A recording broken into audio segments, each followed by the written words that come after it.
Welcome back. Some good news coming from the aviation sector. South Africa has been ranked #1 for aviation safety on the African continent.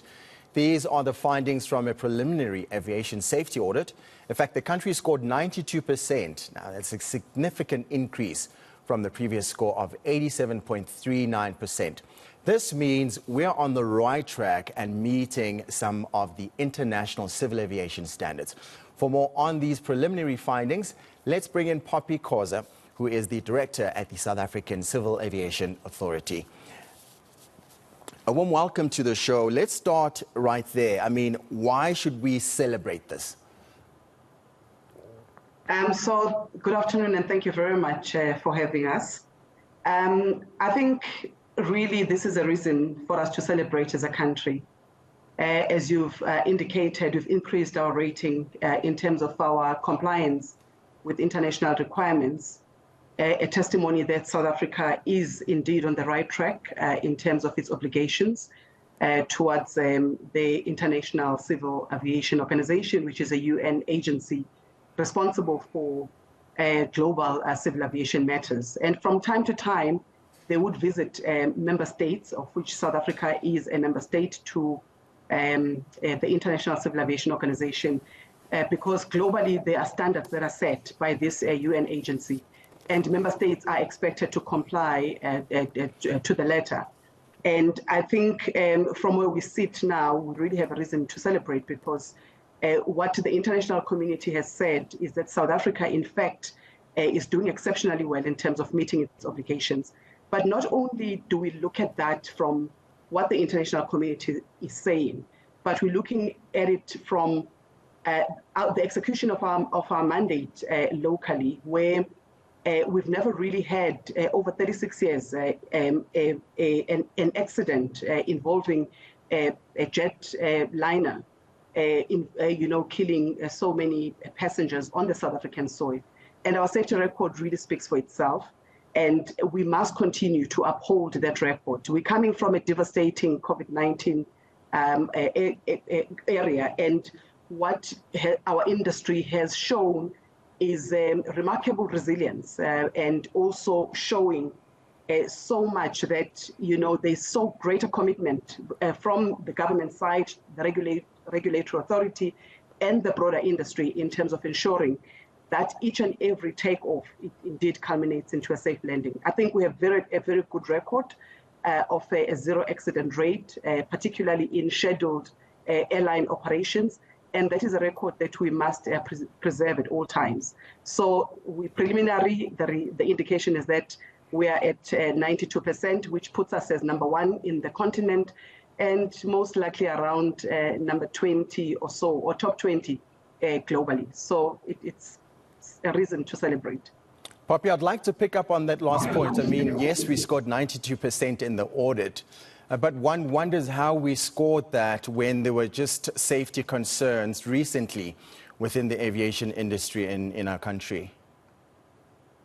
Safety concerns, they happen all the time. I'm sure you would remember that even last year, the Civil Aviation Authority took quite a number of enforcement actions against the operators who were not compliant. And this is our job. We continuously take enforcement action where things are not going right. And we do so without fear or favor, irrespective of who you are.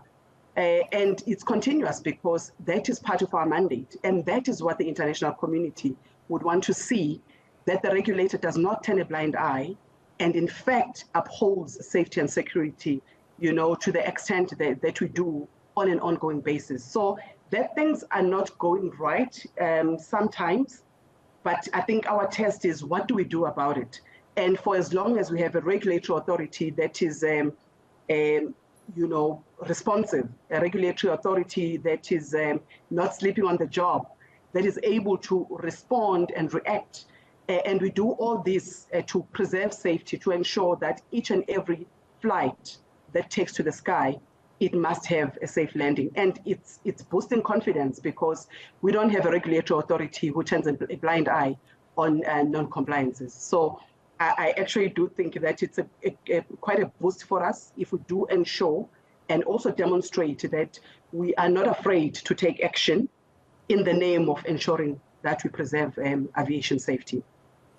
And just on that note, Poppy, just last month, SA Civil Aviation Authority suspended certain air traffic navigation procedures at more than 10 airports due to non-compliance found during an audit. Do you have any comment on that? Again, I think the last response that I gave, we are the regulatory authority, and from time to time we will uphold the rule of law and ensure that things are done in the way that is consistent with the requirements as per the regulations. But I must indicate that post that action that the Civil Aviation Authority took, the Air Traffic and Navigation Services has not been equally not doing anything. They have, in fact, they gave us the corrective action plan. They've implemented to an extent that some of those flight procedures that were suspended at the time, many of them are back in operation, and we continue to watch developments around that space. But one thing that we are certain of is that if things are not going right, the regulatory authority will not hesitate to step in and take action as required. And how soon, Poppy, can we expect the findings of the final report?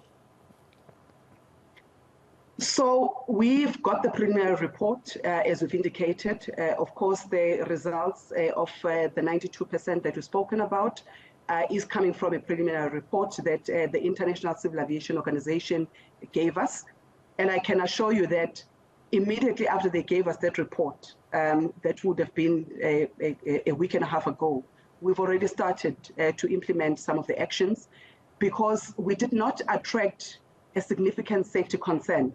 So the findings that were raised were housekeeping in nature, improving, procedures here and there, making sure that the regulation is much clearer, and so on. So we have already started to implement corrective action, but the final report, we expect to receive it in no less than 5 months because it's quite an elaborate process for the agency to give a final report to member states. It goes through a lot of quality assurance processes, and we should be getting it to PEPs in less than 5 months, according to our calculations. We also have a right of reply where we disagree perhaps with some of the findings, and it becomes just that process until such time that the final report is issued. And before we wrap it up, we have to talk about the Deputy Minister just raising concerns about the slow pace that transformation is taking place within the aviation industry. How are things looking right now and moving forward? I must indicate that where we were 10 years ago and where we are now, there has been quite a shift in that we have seen some transformation really happening, particularly in the technical skills, but we are nowhere where we would want to be, where we would really see the full representation of the demographics of the country on the ground. There's been some, slow pace in terms of the industry also transforming. But I think what has happened in the recent past, we are seeing a greater collaboration between ourselves, right from the Department of Transport and other relevant government departments, who've really come together to say, firstly, let's create the necessary awareness so that kids in the rural area where there is no airport, where there is nobody that they can relate and associate with, let's create that awareness. And through that awareness, initiatives that we commenced with a couple of years ago, we are starting to see a lot of, graduates, particularly those who are coming from matric, being extremely interested in entering the space.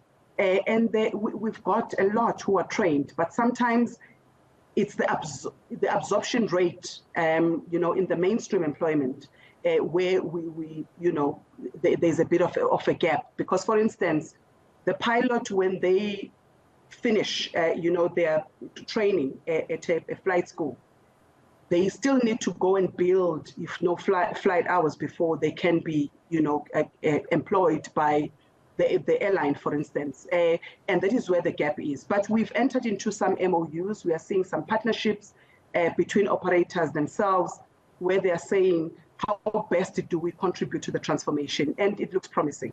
We are also hosting on a yearly basis a transformation dialogue between ourselves as the regulatory authority, the relevant government departments and the Department of Transport and the industry. Captains of the industry, they've signed a pledge to say they are going to elevate, in fact, transformation issues to an extent where we see a lot of young kids from previously disadvantaged communities taking up aviation careers as a choice.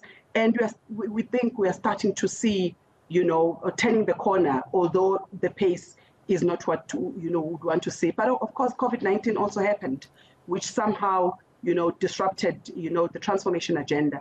But I think we are back now where we would want to be. We reflected on it in the National Aviation Conference.